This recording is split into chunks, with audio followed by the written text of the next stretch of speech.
Week 1 of the 1992 NFL season. This, the new Georgia Dome in Atlanta. Our capacity crowd, 70,000 on hand as the New York Jets and the Atlanta Falcons meet in the first ever regular season game at the Dome. The man in black, Atlanta's fiery head coach Gary Glanville, hopes to build on last year's trip to the playoffs, while the Jets are going with second-year quarterback Brownie Nagel, who has thrown only 2 passes in his entire NFL career. That is the setting as the 73rd NFL season gets underway. Hi, everybody. I'm Marv Albert, along with Bill Parcells. We welcome Bill back to the broadcast booth, making the transition from the studio. Well, all they did, Marv, was send me down here to rescue you from those Dream Team telecasts that you were broadcasting last month.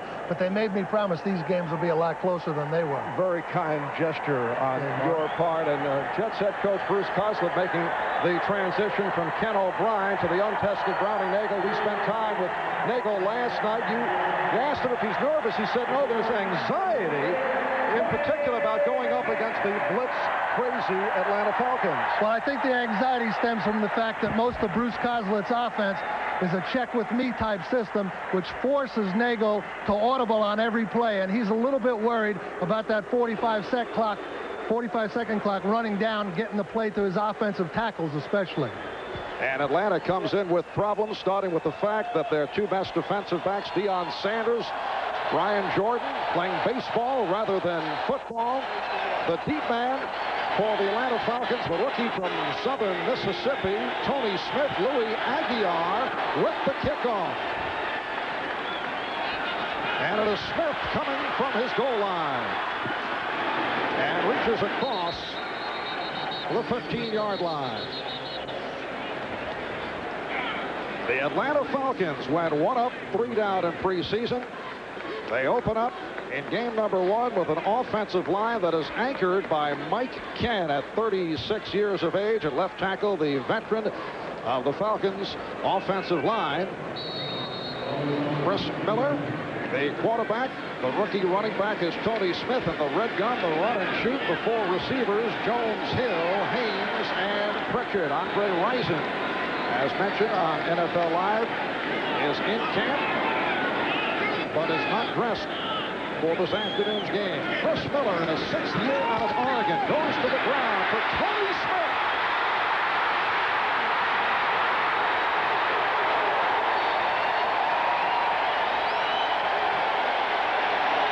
So the rookie in his first NFL carry reels off 32 yards before he's brought down by Lonnie Young. Well, the Jets have a 6-man defensive front in there, which is supposed to be able to stop the run. But you see the Falcons using that counter trade play there and breaking Smith. That's a good start for that rookie, I'll tell you. And a good start for the running game of the Atlanta Falcons. That phase of their attack non-existent last season. Yeah, they only had 450 yards from their top back, but at this rate, they're going to pass that after the first week. First down at the 48 for Atlanta. And Miller able to complete to Michael Haynes, and it's another Atlanta first down. He's run out by the left corner, Mike Grimm, but there is a penalty marker down. That's a 13-yard pass play if it holds up, but it will not. The referee is Tom White. In his 4th season. Illegal use of the hands to the head, number 79 offense, 10 yards, still first down. As early in the game as it is, Marv, that can be very disruptive, though. Falcons had quite a bit of momentum in this first series, and now they're looking at an extra long yardage situation. And the illegal use of hands called on the right guard, Bill Kralik. Burke, Mercereau, Gunn, and Loggeman. The front 4 for the New York Jets. And when they go with the extra defensive back, Eric McMillan joining Brim, Hasty, Washington, and Young. And they line up with the 2 linebackers, Clifton and Lewis. First down play for Tony Smith, and he is bottled up by the left defensive tackle, Scott Mercereau. That is Mo Lewis, second-year player out of the University of Georgia in the regular alignment, the base defense. Lewis has made the transition from the left side following a strong rookie season. That two linebacker system is a little bit of a surprise. Most teams approach Atlanta with just one linebacker and 6 defensive backs, but they're using Lewis and Clifton. I think they're a little worried about Atlanta's running game or trying to turn them into a one-dimension team right away. It is a second down and 19 from the 39. Bruce Coslett telling us last night against the run and shoot, you have to show different looks at all times. Let's see how they play it. Shovel pass completed. And it's Derek Moore running to the Jet 46-yard line. He went for 15. He is short of a first down. Well, that was one of Jeff Lageman's main concerns this play here. This slip screen where he rushes, you see him, and they throw it right by him. He told us that his assignment was to turn and run quickly, but you see him trailing the play by about 7 yards there. Correction, that's Keith Jones on the play, a 4-year man out of Illinois. There's Lageman, who was not necessarily looking forward to the matchup with Mike Ken. He was telling us last night, went up against him in his rookie season 4 years ago, and he was destroyed. He said he was overwhelmed by Ken. And the flags are tossed.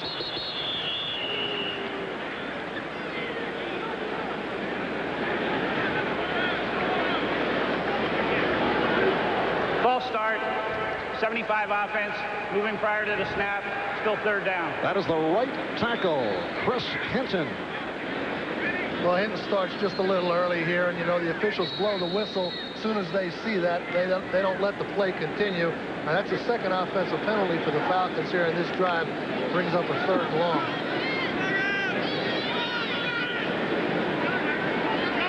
From midfield, it is a 3rd down and 9. Chris Miller, the quarterback, the trigger man of Atlanta's red gun offense, and he fires a strike, and it is a first down. A hard hit.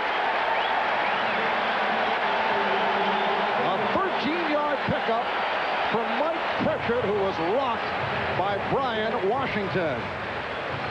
Well, Mike Pritchard, second-year guy from Colorado, just down the seam right there, wide open, easy throw for Miller. It's his first read. They just dump it to him, pick up the first down quite easily. Fell last year's stretch drive for the playoffs. Chris Miller had a string of 7 consecutive games with 2 or more touchdown passes. Came on very strong at the end of the season. Made it to the Pro Bowl, and this is a good-looking drive here by Atlanta on their first possession. First down at the 37. Back to the run, and it's Tony Smith reaching to the 30-yard line. Kyle Clifton, the middle linebacker, making the tackle. That's the same play they started the game with, and Smith broke the long one on. They came back to it pretty early. He's a good-looking back. He's bigger than the type running backs they've had down here.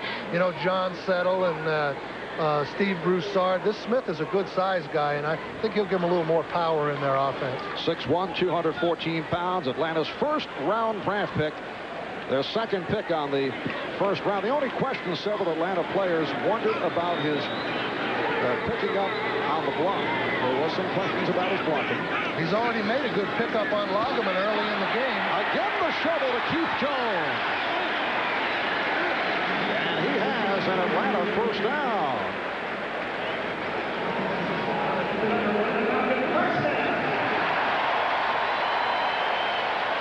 Well, here's that little quick screen. They avoid the defensive end. They let him on the free rush. Slip it to Keith Jones. He's down the field. The linemen are in front. Now, this is a play the Jets have got to stop, or the Falcons are going to run this all day long. So unusual to see 2 shovel passes on one series. Is the change of pace bothering the Jets? It's more popular for the run and shoot teams to run that against a 4-man front like the Jets are using than the 3-man line. First down at the 25, 7th play of the drive. The handoff to Jones. Keith Jones back from neck surgery. Playing only 5 games last year. Missed 3 weeks of training camp with a knee injury. The Jets defensive coordinator, Pete Carroll, last season, Jets led the AFC in rushing defense. But Pete Carroll looking for more improvement against the passing game. Well, last night he was concerned when we spoke with him about the surges of Atlanta. He said we have to withstand a couple of these surges. Well, this is the first one they're involved in right now, and we'll see how they withstand it as the quarter goes on. Second down and 8. Atlanta at the Jet 23, no score. We're just underway.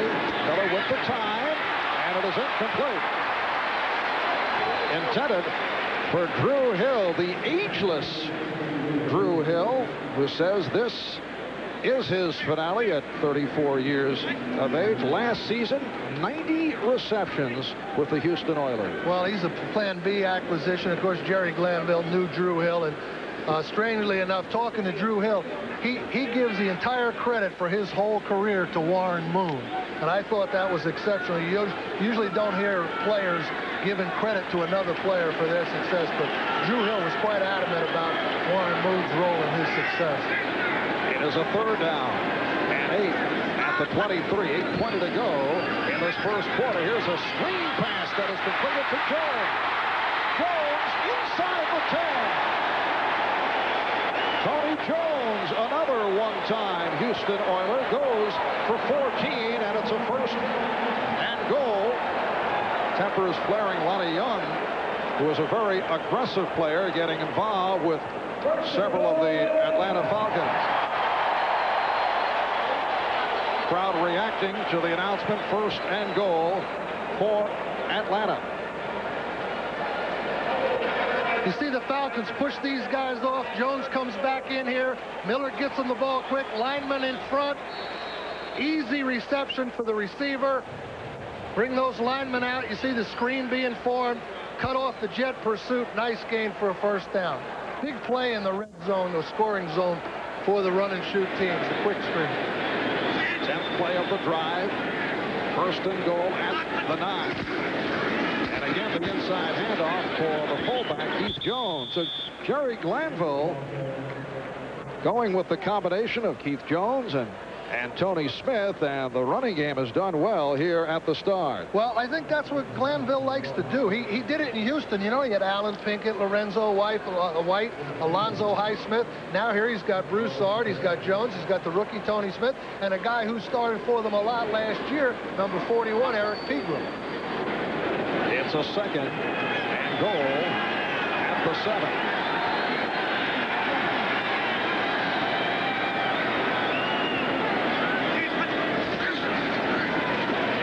Looking to throw. So Keith Jones with some razzle-dazzle on the option, but he went incomplete. Well, that's another variation of the run and shoot offense. Down in the scoring zone, all the run and shoot teams like to run the option. Now, I haven't seen the halfback pass being thrown off this option play. And here's Jones attempting it, and I think this was a special play they had ready for the Jets. Paul Lewis providing the pressure. Atlanta consuming 8 minutes here in this first quarter. Now third and goal at the 7. Marv Albert, Bill Parcells from the new Georgia Dome in Atlanta. Miller being chased. Miller deflected, broken up. Dennis Byrd in pursuit of Chris Miller. The pass intended for Sean Collins. Well, the Jets have made a big deal about putting Dennis Byrd and Jeff Lageman on opposite sides this training camp, but here you see them back together, and I think that's the first time that they've been back together during the course of this fall.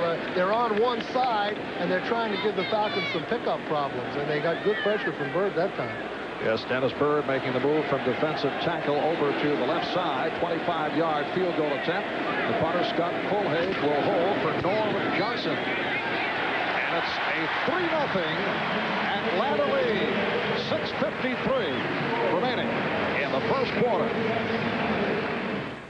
The same side this year. Much attention to the fact that the Jets were switching Dennis Byrd to the left defensive end position, but here on the opening series, we see them once again on the same side. Well, it's an interesting piece of strategy, because I think what they're trying to do there by putting Byrd and Lageman together is to get the Atlanta offensive back, the rookie Tony Smith or Keith Jones, to block one of them on the pass rush. They're running a couple of stunts, and they're trying to free up one of those defensive linemen to attack the back.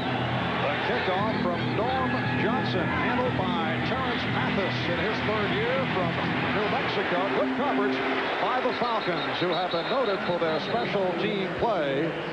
The tackle by Elbert Shelley and a penalty marker is thrown. Atlanta going 13 plays, 8 minutes and 7 seconds, and it concludes with the 25-yard field goal by Johnson.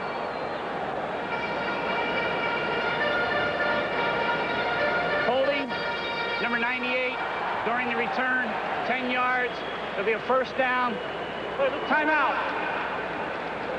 The hold on the rookie linebacker, Kurt Bauber. Timeout taken. We'll be right back. Welcome back to the Georgia Dome, billed as the second largest dome in the world. The Silver Dome in Pontiac is considered number one, capacity of 80,000 plus. So look at the Jets offensive line, same unit from a year ago. Strong right side with Sweeney White and Eatman, Criswell and Cadigan on the left. Browning Nagel making his first NFL start. Blair Thomas and Brent Baxter are the running backs. Al Toon and Ron Moore, the receivers. When they go to the Falcon, you see the changes made with Burkett and McNeil coming on. So the Jets start out from their 12. And it was coughed up. How about that for a opening snap? Darian Connor of the Falcons with the recovery. The officials, though, checking it over. Atlanta claiming that they did take the football away, and they did. By 95 plays rule, Dave. First down for Atlanta. How about that for a start for Browning Nagel? Well, the thing is, it didn't look like to me that Atlanta recovered it. See, Atlanta doesn't have possession of that ball. The Jets wind up with possession. The Atlanta defender, Mike Reed, was right down on it for a second, but he didn't have possession. The Jets wind up recovering that thing. So the Browning-Nagel era gets off to a very shaky start. A timeout called with 6:41 remaining first quarter. Jim Sweeney and Browning Nagel have a little problem on exchange. Looks like Mike Reed from Atlanta gets it, but he doesn't have possession of it either. And Dave Cadigan, the Jets left guard, number 66, winds up with the ball, but they give it to the Falcons. Now, if instant replay were still in effect. Here's the first case, Mark. Yeah, that would have gone. That, and it goes the other way, maybe. Incidentally, the Jets voted no to the return of instant replay. Here's Miller on first down. Touchdown! Michael Haynes on a 14-yard touchdown pass play.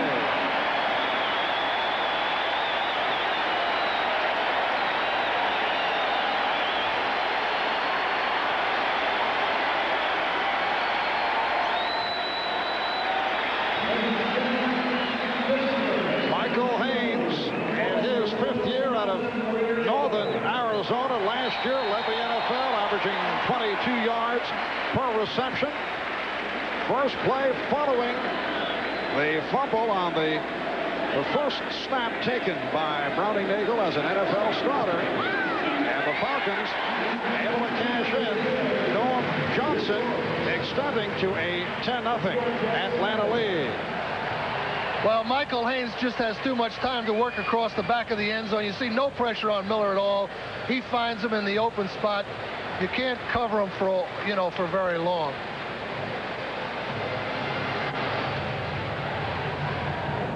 And Atlanta jumping in front on the New York Jets by the score of 10-0 as Norm Johnson gets set to kick to Eric McMillan and Terrence Mathis.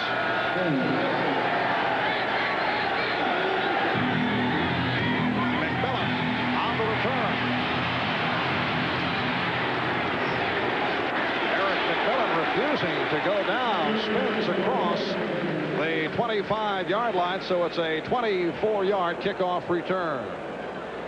It looks to be the fault of Lonnie Young on the Falcon touchdown right there. He's supposed to be back here in this zone helping this corner, but he jumps up on the Falcon receiver who's covered by this man, and as a result creates the seam behind himself for Michael Haynes to work through. So there's the open area, and I believe Young should be sitting back there helping the corner. Bill, we talked earlier about the anxiety, the nervousness on the part of Browning Nagel.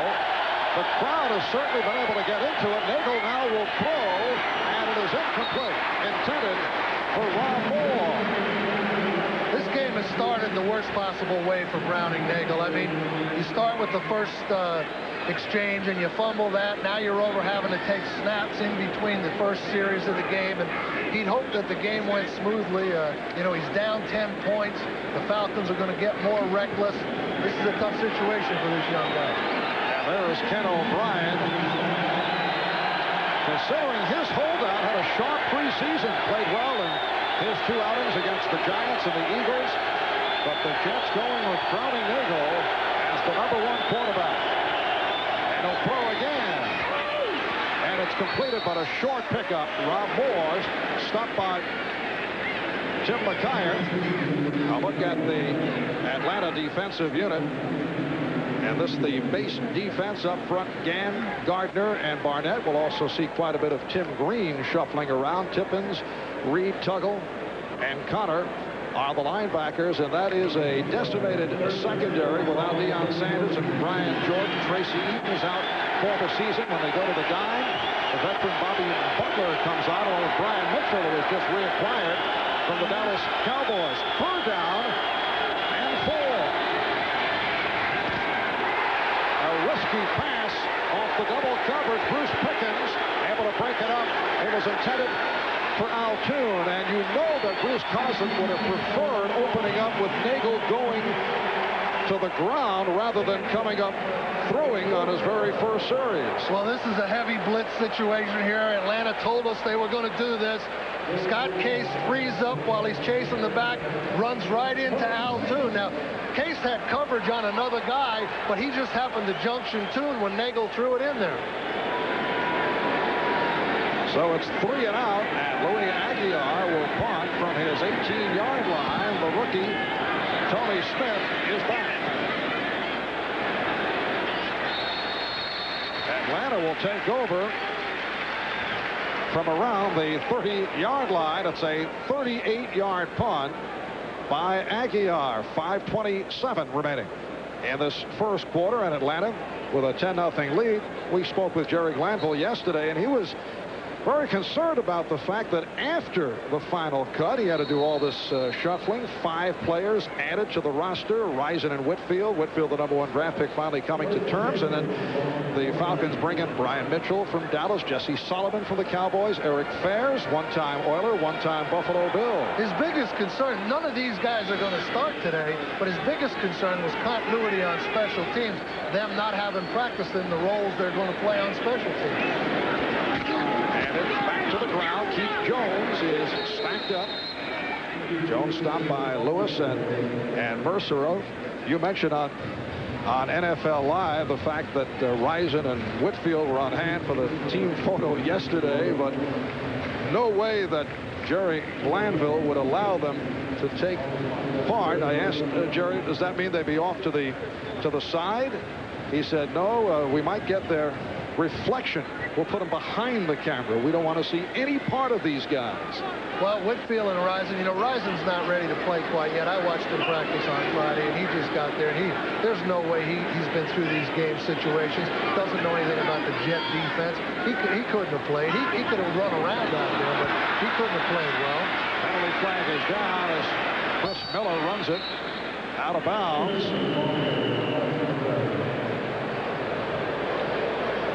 4.5 remaining in this opening quarter from the Georgia Dome in Atlanta. And the Falcons up by the score of 10-0 on a 25-yard field goal by Norm Johnson. Penalty against the Jets. And the very first snap exchange between the center, Jim Sweeney. Offside. Number 56 defense. 5 yards. The second down. That's Jeff Lageman who jumped off. That very first snap between Nagel and Sweeney was fumbled, leading to another score for Atlanta. That's just a concentration mistake. You know, when in the shotgun, you have a tendency to listen to the quarterback's voice. It's a little louder than watching the ball. Lageman's all he's got to do is watch the ball, and he'll be all right. And the stadium noise much louder than we heard it for the 2 preseason games here at the Georgia Dome. Players saying the place is just too nice. A hole for Pegram, and he has a first down. Scott Mercer on the stop of Eric Pegram, who ran for 10 yards.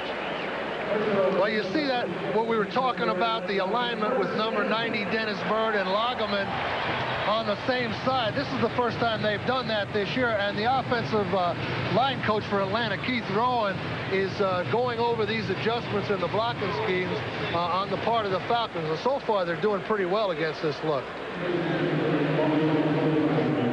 Jamie Dukes at center, Bill Frelick, Houston Hoover at the guards, Mike Ken and Chris Hinton at the tackles. Atlanta first down from their 45.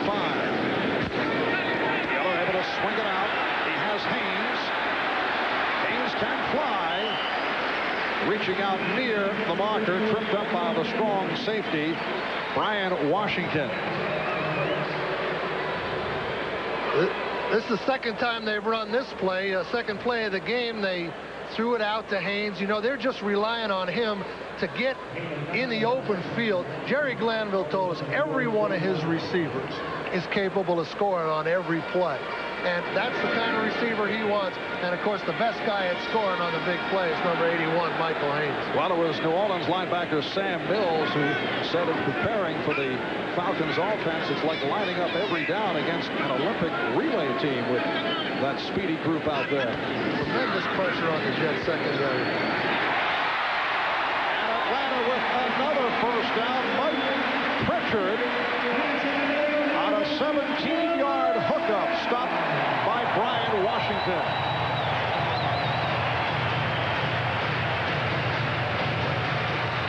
Falcons have had the seam pass open 3 times, once to the right, twice to the left. This is the most elementary run and shoot offensive play. This is the first play that you have to get ready for if you want to stop the run and shoot. The 2 wide receivers on the outside pushing down the field, and the 3rd one in the flat. That's their number 1 pass, and it's the way they start their teaching. The Jets are going to have to stop that. Haynes to the right, Jones to the left. First down from the 29. And here's a draw play that clicks. It's all working against the Jets. Pegram with a first down, and a penalty marker is thrown. 12-yard advance for Pegram. Well, for Bruce Coslett and the New York Jets, high expectations coming into this season, coming off the 5-0 record in preseason. The feeling that this club has come a long way. They surprised last year, going 8-8, making it to the wild card. 5 yards, 90 on the defense. That will be back on to the end of the play. First down.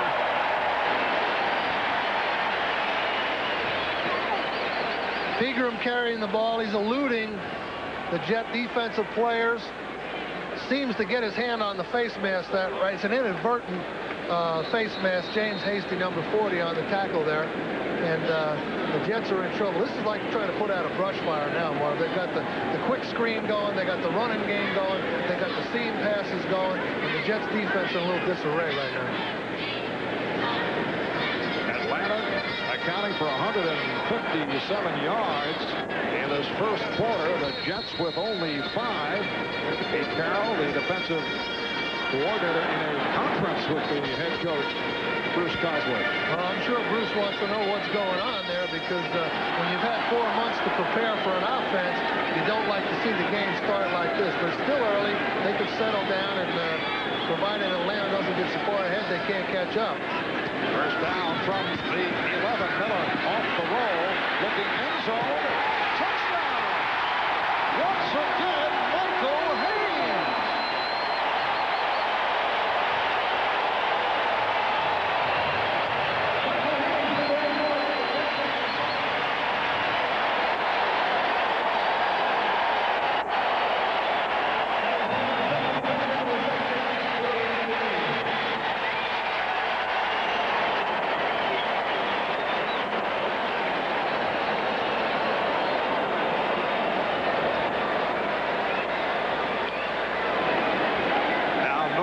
Johnson attempting the extra point. Atlanta with a 17-0 lead on the Jets with 1:09 remaining in this first quarter.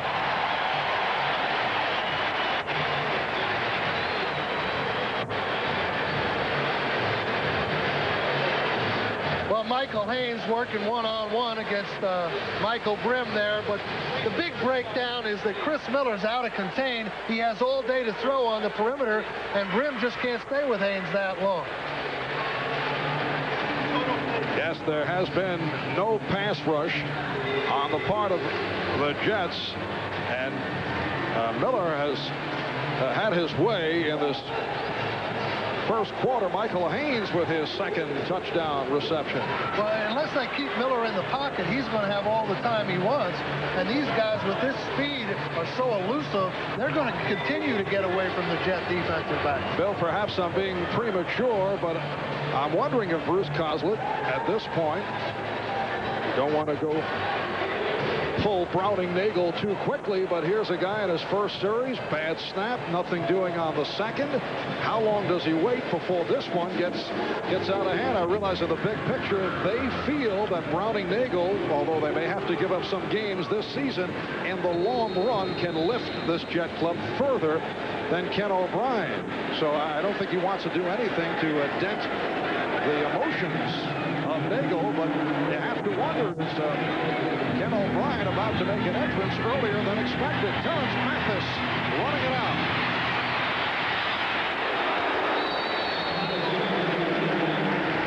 Mathis across the 25. He was rocked by Bruce Pickens. I don't think Bruce Coslett is concerned about his offense right now as he is his defense. His defense hasn't been able to slow the Falcons down. Now, what he'd like to do here is get Nagel settled down, get a nice drive going, and take a little time off the clock and give his defense a chance to repeat, because one more score and the Jets are going to be a one-dimension team, all throwing to try to win this game. 58 seconds remaining. First quarter, and Atlanta with a 17-0 lead. Looked to be some confusion on the lineup. What happened there was that the Jets snuck. That's their second charge timeout, 42nd timeout. The Jets were able to sneak 3 tight ends into the game, and the Falcons play a matchup defense. They like to play 3 safeties against 3 tight ends. So the right corner, Bruce Pickens, who's not used to lining up against the tight ends, called the timeout.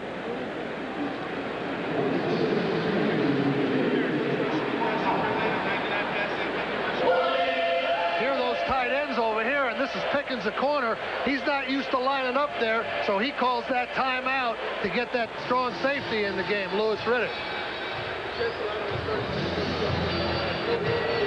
Atlanta charged with its second timeout. There's Pickens, back from a dislocated finger suffered earlier in preseason. First-round draft pick out of Nebraska last year, reported late, out of shape, never did get into it. Well, that's right.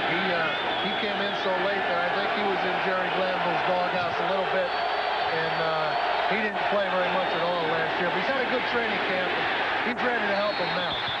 So the Jets go to the ground. Blair Thomas with his first carry, stopped by the left defensive end, Mike Gann. Whole Falcon team's a lot of confidence right now. They're swarming on defense. They've got a lot of guys up close to the line of scrimmage as the Jets expected, but Jets are trying to spread them out here a little bit. Second down and 10 from the 27. Blair Thomas, very short pickup. Blair Thomas ran for only 728 yards last season. He's been a disappointment, has not put up the numbers expected of the second overall choice in the 1990 draft, although he did have some injury problems last year. That's the end of the first quarter. Bill Parcells, second quarter underway. There's Browning Nagel, who has had his problems at the start. making his first NFL start last year as a rookie. Played only one game, completed 1 of 2 passes in a mop-up role against the San Diego Chargers. He's looking at a 3rd down and 9 at the Jet 28.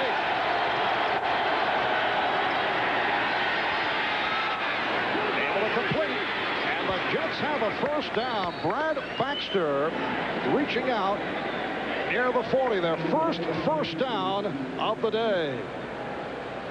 Well, Nagel looks down the field, and to his credit, he doesn't force it down there when there's nothing there. He looks pretty well and then dumps it to Baxter, who can split the defenders there and picks up the 1st down. That's important. That's the first one the Jets have had. Atlanta with 17 points in the 1st quarter. The Jets allowed only 36 first quarter points all of last season. It's a 1st down at the 40. McNeil back for Nagel on a flea flicker, and he gets the wobbler complete downfield to Rob Moore. So although the Jets are down 17-0, Bruce Coslin goes into the bag of chicanery to come up with that one.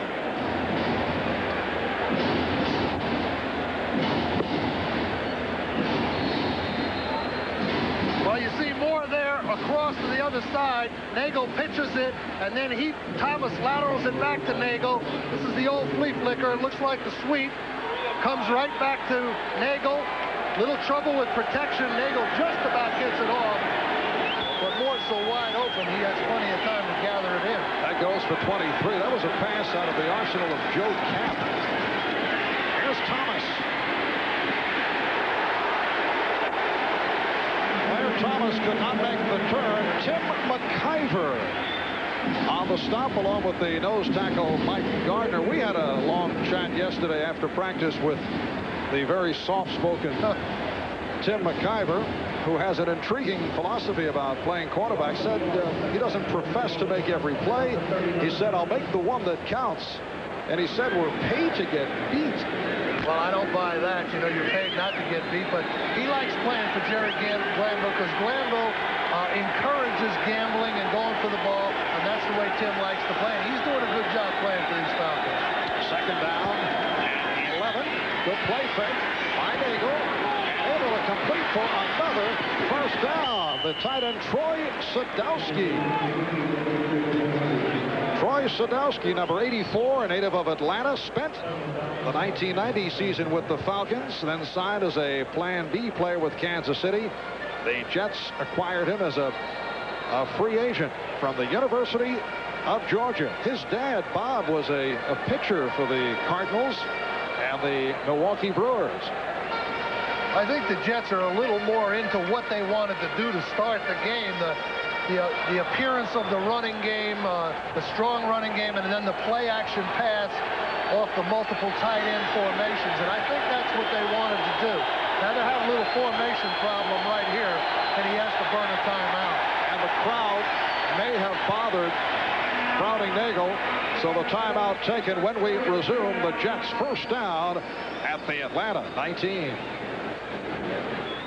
Georgia Dome, this was not a loud stadium, but we've heard them here in the 1st half. I knew Bruce Coslin throughout the week, in anticipation of the noise, worked on what is called the silent count. How does that work? Well, what you do is you come to the line of scrimmage. There are a couple ways to do it, but the way the Jets are doing it today, having their tackles and guards just look in at the ball, and when they see the center snap the ball, then they fire up. We used to have our center call the play and then have a silent count, 1001, 1002, and they would go on that silent count that way.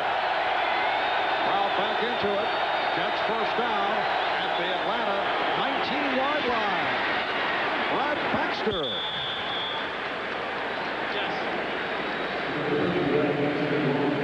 First rush of the day for Baxter. This is the first inside running play that the Jets managed to break loose. You see Baxter running through the arms of 72, Oliver Barnett, and you see Scott Case having a little trouble with that tackle downfield. He had a block tackle, Baxter, and it's lucky Baxter didn't score, go all the way in on that play. Yes, he Case couldn't wrap him up.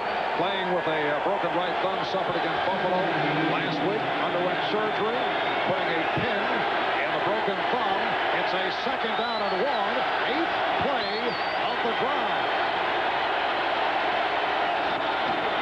Baxter again. Looked like he was driven back short of the first down. The right side inside linebacker Jesse Tuggle made the stop. A penalty marker also thrown down at the 10-yard line. Scott Case, you see the cast there on his right thumb. He has that pin in there, and the Falcon coaches were definitely concerned. Doug Shively, the defensive coordinator we talked to, he's definitely concerned about Case's ability to tackle with that piece of equipment on, but to his credit, he's out there playing. And Scott has been a physical presence in that Holding, secondary. Number 80 offense, 10 yards, still 2nd down.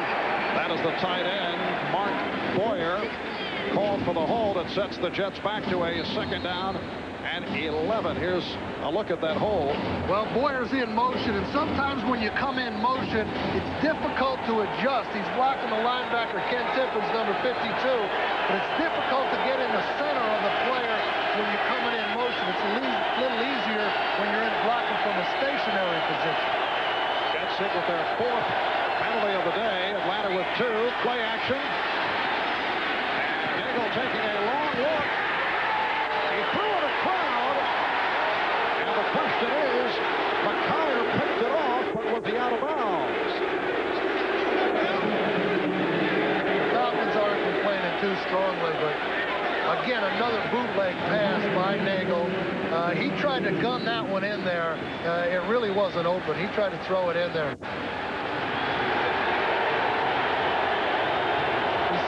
Contained here. There's no one open. Tippins has the tight end. He's trying to gun it to the wide receiver. Oh, that's close. It's awful close. With McCuyer's knees down inbounds, you know that one knee equals 2 feet. You know, Bill, the instant replay is no longer in existence in the NFL, at least in theory, but it really is, because folks at home and folks watching the replays here on the stadium scoreboard are certainly going to have it for their own purpose. McCuyer is upset, looking for the interception. He had 6 last season. But more than that, Mark, you know, a whole generation of viewers and fans are used to looking at the replay, and I was a guy that was always against it until about the last 2 years, but they've proven to me it has its place. Jets penalized 5 yards for that delay of game. 3rd and 16. Pass intended for Chris Burkett. Covered by Bobby Butler.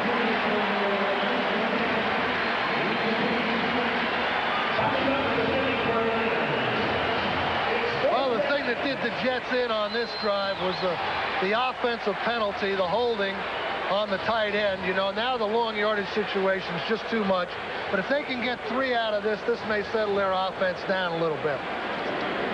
A 43-yard attempt for Jason Starowski, acquired on Plan B from New England, won the job over Raul Alegre, replacing longtime place kicker Pat Leahy, and Starowski able to put it through.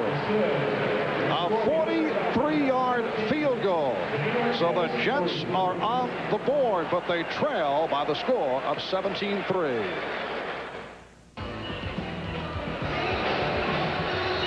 Atlanta Falcons 17, New York Jets 3. We welcome you back to the Georgia Dome. And Aguiar goes with the short kick. The Jets very successful with that on a number of occasions last season. Right here, let's go to Bob Costas at NFL Live. All right, Marv, the Steelers were down 14-0 in the first quarter at the Astrodome. They decided to take a gamble, and it paid off. The punter, Mark Royals, flips this one to Warren Williams. Nice run after the catch all the way down to the 1, a 44-yard pickup. Barry Foster scored from there, made it 14-7. Since then, there's been an exchange of field goals. Oilers 17, Steelers 10.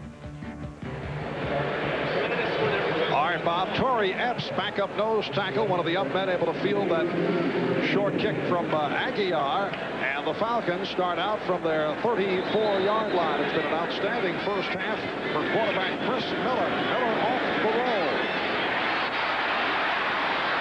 And Pritchard slipped. right at the first down marker. Mike Pritchard, consensus member of all rookie teams last year out of Colorado.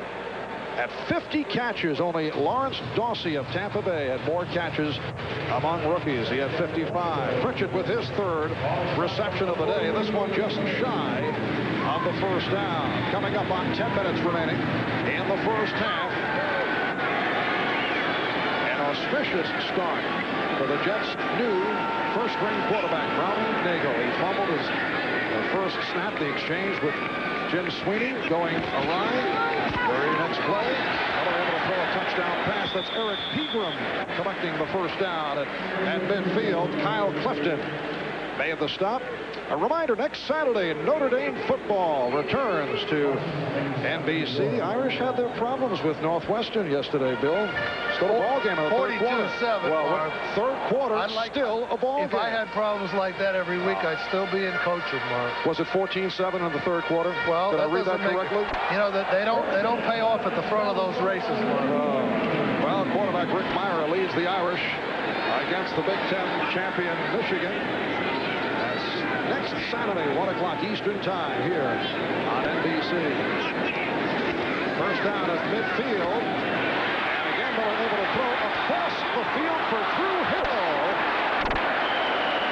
Hill coughed it up.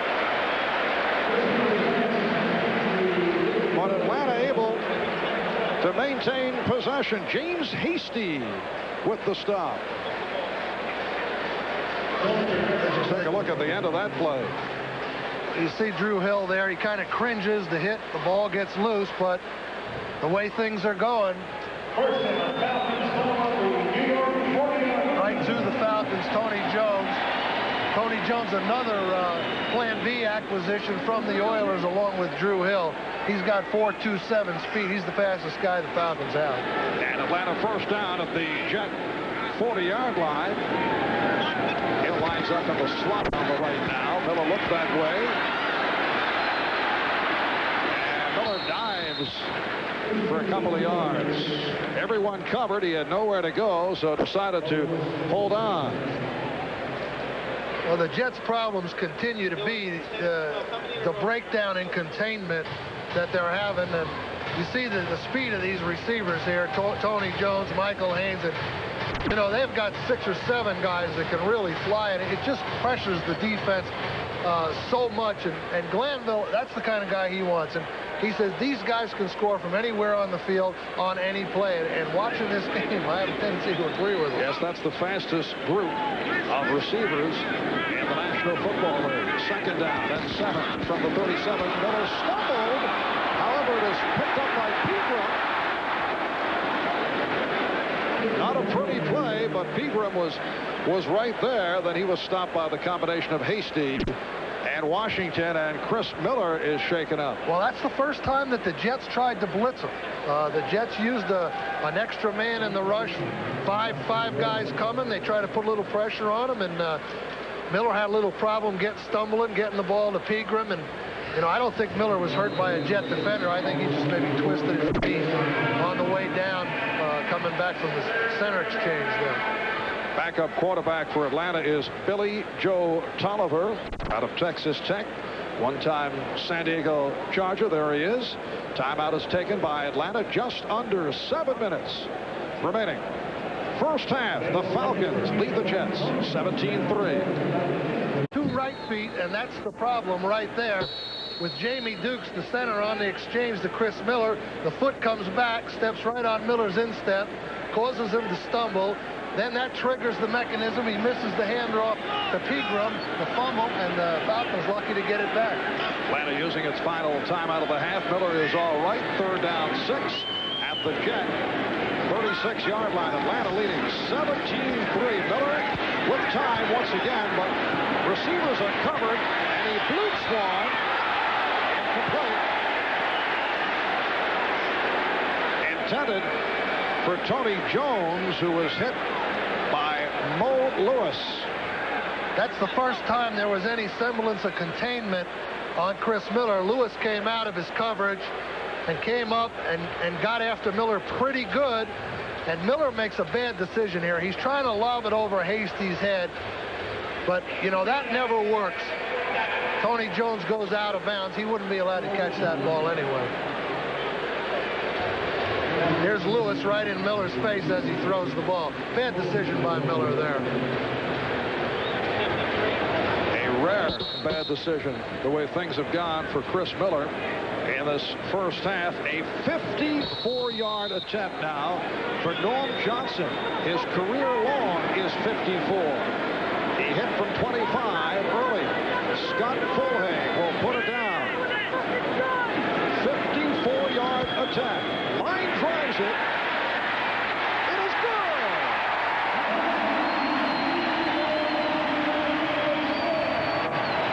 Norm Johnson equaling his career high. He comes off an outstanding season, converting 19 of 23 after 9 years with Seattle. This is second with Atlanta. And the lead extends to 20-3. Well, the Jets didn't think he could make that kick. So they didn't put any pressure on him at all. Very low-key reaction from Norm Johnson. Well, those 54-yarders are few and far between. I think he's pretty happy about that one. On two previous occasions, he connected from 54 yards away. Did it against Dallas and against San Diego, both for the Seattle Seahawks. Jets were expecting a fake. They just conceded that kick right there. They lined up in an alignment where it looked like they were going to pressure, but at the last minute they just shifted out of it and didn't rush at all. Gave him a nice easy swing at the ball. The 54-yarder also ties the Atlanta Falcon club record, longest field goal in the history of the franchise. Paul McFadden hit from 54. And they'll bring it out to the 20. Eric McMillan will stay right there. 6:36 remaining in this first half. It has been a dismal half for the New York Jets. They are trailing by the score of 20-3. A Jet club that went 5-0 in preseason, their first perfect record since back in '66. That was Joe Namath's second year with the team back in the days of the American Football League. Well, what Bruce Coslett would like to see happen here is obviously have Nagel engineer a nice drive, take up most of the rest of this half, get the ball in and make it 20-10 and go in and regroup. Able to step up and throws deep. And it is completed. Rob Moore with an acrobatic catch in front of Tim McKyer. It goes for 42 yards. Moore just working against McKyer, just single coverage, gives him a little inside post move, lays the ball up, has to slow down. Nagel doesn't get it all the way down the field, but puts it in a real good spot. Only Moore could have caught that ball. He laid it in the outside box there. McKyer had no chance for the interception, and Moore does a great job adjusting to the flight of the ball. Rob Moore missed most of preseason with a sprained ankle. He's emerged as one of the NFL's elite receivers. Nagel goes the other side and able to complete right at the marker. Bruce Pickens on the coverage of Rob Carpenter, a Plan B acquisition from New England. Well, sometimes one reception can lead to a couple of others. Here he is working against Pickens, last year's #1 draft choice for the Falcons. Nice little out pattern. Nagel looks like his confidence level's going up here. These two throws might help him. And it's a first down for the Jets at the 28. Nagel, 6 of 10, 111 yards. I heard you mention on NFL Live that it's Tim McKyer who is down, shaken up on that last play. Get back to that point regarding Browning Nagel when we come back. We'll be back after these words. Thomas has the first down, moving inside the 15, and it's Butler making the stop. So Thomas goes for 13 yards. This is a little bit more like, I'm sure, what the Jets have planned. You know, mix in the play action, now go to the draw play with Blair Thomas. Makes a nice wiggle. Good block downfield by Al Toon. Butler takes it into the scoring zone on the 15-yard line. This is a real good drive for the Jets. Second time they've been down there. What's your feeling about Blair Thomas? I mentioned earlier that he has been disappointing. The Jet front office does not like to hear the word disappointing, but this is third year out of Penn State. His best run of the day. It's a 1st and 10 at the 15. Nagel, touchdown! A wide open Al Toon. So Al Toon last year, who did not catch a touchdown pass throughout the regular season, has one here on opening day, and it looked to be confusion in the Atlanta secondary. Without question, there was some confusion. You just don't see. See, they had a little switch problem right there. Toon just beats Bobby Butler on the corner nice and easily. He just stumbles down. Toon gave him a fake post move. Butler tripped, and Toon ran to the corner. You know, defensive backs, Marv, are not allowed to fall down. Yes, and I'm sure that's a point you made on many an occasion. Jason Starofsky adding the extra point. So the Falcons now lead by the score of 20-10, and Brownie Nagel has thrown his first NFL touchdown. And Nagel now, after the slow start, showing some signs the last couple of Jet drives. Here you see Bobby Butler right there in the back pedal. He just falls down right here. Toon is able to make the post move and then go back to the corner. This is a gimme touchdown. He just stumbles off the post move. Nice route by Al Toon. Tied the defensive back completely up. Falcons got real problems at the corner now. If McKyer can't go in back in this game isn't out of reach, because Toon and Moore and Carpenter are going to give these Falcons secondary players a little bit of trouble the rest of the day. And of course, Nagel's confidence now is starting to escalate a little bit. Just under 5 minutes remaining in this first half. Back to the subject of Blair Thomas. Your thoughts? Well, this is a make-or-break year for Blair Thomas. He was in a little bit late his first year. His second year, I would have to term it a little disappointing. He had some fumbles. He had some injury problems. This year, everybody says he's revitalized.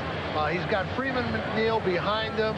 And, you know, I just have a little problem. 5'10", Marv, a back second pick in the draft. Of course, I would have... What about Sanders? Yeah, I would have missed on Barry Sanders. Shows you how stupid I am. But I just like those big guys like Otis Anderson and Marion Butts and Eric Dickerson and those kind of guys. The 5'10" guys, you know, there's some good ones in the league now, but they're just not to my liking. You're not saying you would have passed on Barry Sanders now? I probably would have passed on Barry Sanders. Yes, no, I wouldn't have wanted to, but on the second pick in the draft, I'd rather take a nice big guy, you know.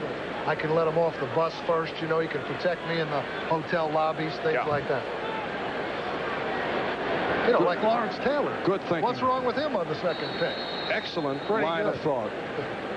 They bring it out to the 20-yard line. The Falcons 20 and the Jets 10. The first 4 Atlanta drives resulting in points. A couple of field goals, 2 touchdowns. Marv Albert, Bill Parcells from the Georgia Dome in Atlanta. And here is Miller off the roll. Able to complete for a 7-yard pickup. Eric McMillan making the stop on Mike Pritchard. Every single problem that the Jets have had on pass defense has stemmed from the fact that Miller's out of containment, and there he goes again. They've got to keep this guy in the pocket a little bit. We spent time with Chris Miller last night, and we dealt with the Jets' second-year quarterback, Browning Nagel. We asked Chris if he can relate to what Browning will be going through today. He compared it to his first NFL start. Said he signed on Halloween night, was during the strike season, made his first start against a San Francisco team that was 12 up and 2 down. Change of direction by Pegram. And he has the first down. Run out by Brian Washington. Strong safety, Brian Washington on the stop. So here's Miller, first NFL start. Goes up against San Francisco 49ers. With that record of 12 wins in their 14 games, Chris said he went out and had just an awful time. He had no idea what he was doing. He said he was just overwhelmed by the situation. Well, he threw 4 interceptions, but the coaches came back and stayed with him, and you can see if you stay with the quarterback, you build his confidence, and this is what you have. But there's another breakdown on the Jets' containment, only this time was on a running play. First down at the 35-yard line. Good rush. Never able to get it off. Pritchard. And the Jet defense has certainly tightened up here in the latter portion of the second quarter. Again, Brian Washington made the stop. Well, they're trying to use a little pressure. That time they blitzed Lonnie Young a little bit, and right into to Miller's face, is Eric McMillan coming off the slot there, not Lonnie Young. And they're trying to attack that launch point that Miller has. You know, he rolls to the right or left every play, and they're trying to get some defenders right at the point where he stops to throw the ball. What do you mean by launch point? Well, that's the term that Pete Carroll used for the place that Miller throws the ball. It's not the conventional behind the center pocket. It's a moving pocket out to the right or the left. There you see him go to the left and hand back on the draw to Keith Jones there. Dennis Byrd made the stop on Jones. Jones, a 4-year man from Illinois. It'll be a 3rd down and 5 as we come up to the 2-minute mark here in the first half. It's the Atlanta Falcons leading the New York Jets by the score of 20-10. Point right here that I was talking about, that area where the quarterback rolls to, comes out. The Jets are trying to get some people right in that area and attacking the quarterback right up in his face.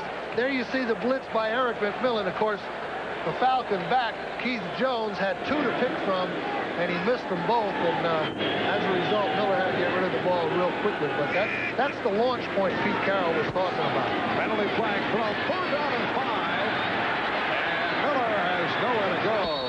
Mo Lewis with the wraps on Chris Miller, who is 12 of 15, 127 yards in this first half. There's a flag on this play here. Kyle Clifton, the Jets co-captain. Jeff Lageman also checking it out.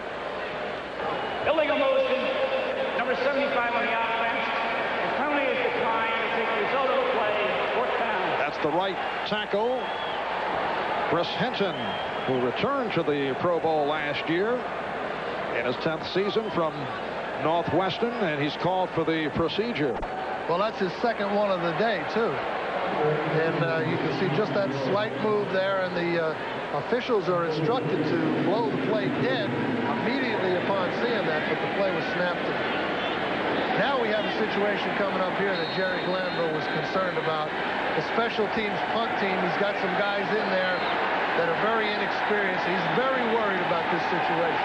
First punt of the day for Scott Fulhage from his 26. Flag is down, and it's a short punt, but Fulhage gets the roll.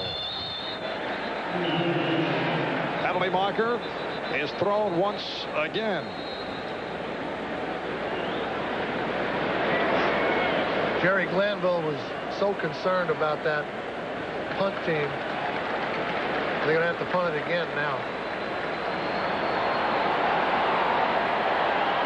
Jerry Glanville's style has not always been appreciated. He's had run-ins with a number of coaches, including the likes of Chuck Noll and Sam Weish, others. Illegal formation, number 42. Offense, the penalty is declined to take the result of the play. 1st down. Well, the Jets probably figure that there's a better chance the Falcons have down it in closer than what it is right now, so they're going to take the ball. There goes Bill Fralick, the Falcons' right guard, with an apparent injury. They're taking him in before the half. We're not sure what happened to him yet. That will go down as a 43-yard punt by Fulhage, and the Jets take over at their 18-yard line.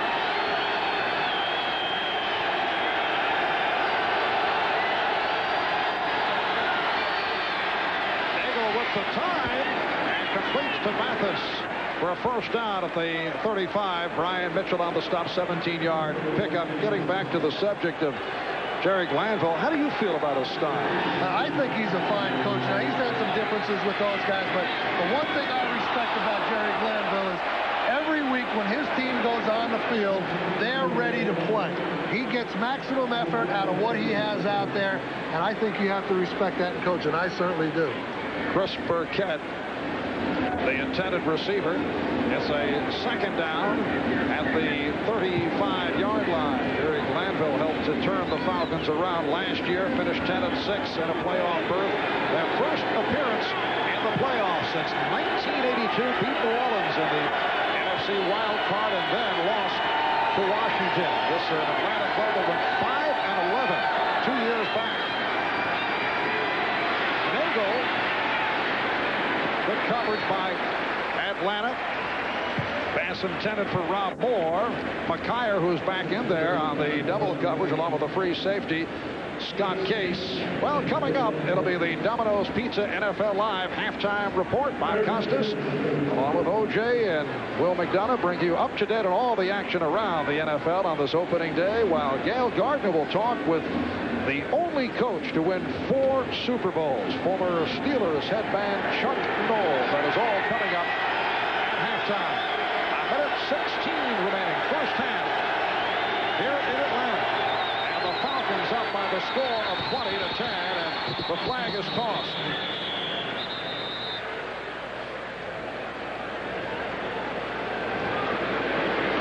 Well, the Falcons have changed their strategy here. Ball start, number 69 offense, prior to the snap, 5 yards, still third down. That's Jeff Criswell, a left tackle. Again, all these false starts could be maybe attributed to this noise thing here. Criswell's a little bit jumpy. Now Nagel's got to be very careful that he doesn't throw the ball in the wrong spot and make this score 27-10 instead of 20-10. It's a third down, 1 minute, 16 seconds. They have readjusted the stadium clock. Minute 16 remaining. In this first half, the Jets were down 17-0. They have been able to fight their way back. 2 field goals for Norm Johnson, one from 54 yards away. That ties an Atlanta club record. Chris Miller has thrown for 2 touchdowns. Ronnie Nagel has thrown for 1. Here's an inside handoff. Brandon McNeil with some running room. McNeil moving out toward midfield, stopped by Elbert Shelley. And with 1:06 to go in this first half, the Jets take a timeout. McNeil going for 18 yards. You know, Marv, I think I just saw something. It was the first time I ever saw it in pro football. I'm not exactly positive, but I don't think that the Atlanta Falcons had any defensive linemen in the game. I think they had all linebackers and all defensive backs. We'll try to get another look at that. Jets have 1 timeout remaining. All right, here is another look. Let's see if we can pick that up. Well, what you see here is this guy and this guy, they're rushing. They look like linemen, but that's number 54, a linebacker, and 51, a linebacker. The Falcons don't have any defensive linemen in the game at all. So they're just sitting back, going for the coverage and allowing Browning Nagel. Well, they put Tim Green in there now. And there he is. And Tim Green has come up with the sack. First sack of the day. Tim Green missed a good portion of preseason with an injured calf. Did not start today. Oliver Barnett did, but he's been used in various situations, and he came up with the sack. Here's Green, number 99. Second and 22. Penalty marker is down. Burkett with the catch. Well, the flag is thrown. Well, there's no excuse for giving up a sack against a 3-man rush. You got 3-on-2 every spot. I mean, the Jets had their center and their guard against Tim Green, and he splits them for the sack. Penalty assessed on the Falcons. I'm sure Larry Bechtel, the Jets offensive line coach, is going to speak with those guys about that. Offsides, number 90 defense, lined up in the neutral zone, 5 yards, still second down. Number 90, Chuck Smith, the second-round pick out of University of Tennessee. Third penalty called on Atlanta. Jets hit with 6. In the House of Pain days of the Houston Oilers with Jerry Glanville at the helm, Houston will be on top in penalties. Here in Atlanta, they have certainly been able to cut down. Brendan McNeil, some 10 yards short of the first down. You mentioned on the pregame show that, talking about Browning Nagel, that you like a quarterback who looks like he can beat people up. That time Nagel was hit down. Darian Connor coming from the right side gets credit for the hit. Well, Darian Connor beats Jeff Criswell there.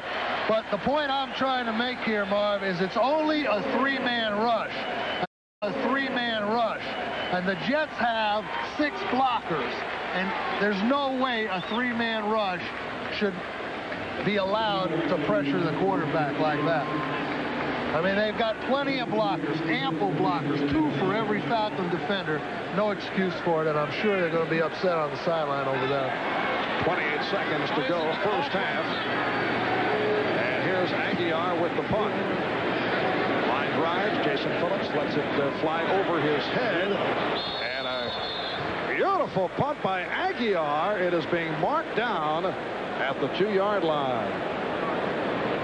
That's an unbelievable punt by Aguiar. That's not beautiful. That's unbelievable. It goes for 50, and Atlanta will have it at the 2. Now, getting back to Nagel, you say that you like the fact that he's that big, that you know that he can handle himself physically. Now, what does that tell me? You would not want Bob Greasy, Joe Theismann, Joe Namath? Oh, no, I love Joe Namath. You know that. What about Greasy and Theismann? Well, if you're asking me for my preference, yes. I want the Jim Kelly size guy. I want the Randall Cunningham size guy, the big strong guy, the Phil Simms, the guy that's going to stand in there and take it. You know, it's important for your team to know that the quarterback will fight. From the 2-yard line, the Falcons just run it down, and that is the end of the first half. And the Atlanta Falcons hear it from this Georgia Dome crowd. At halftime, it's the Falcons 20 and the Jets 10. Browning Nagel got off to the slow start. Came on in the second quarter. An excellent first half for Atlanta quarterback Chris Miller. Nagel 8 for 15 for 143 yards and a touchdown. And Atlanta has a 10-point lead. Now to our studios. Let's go to Bob Cox.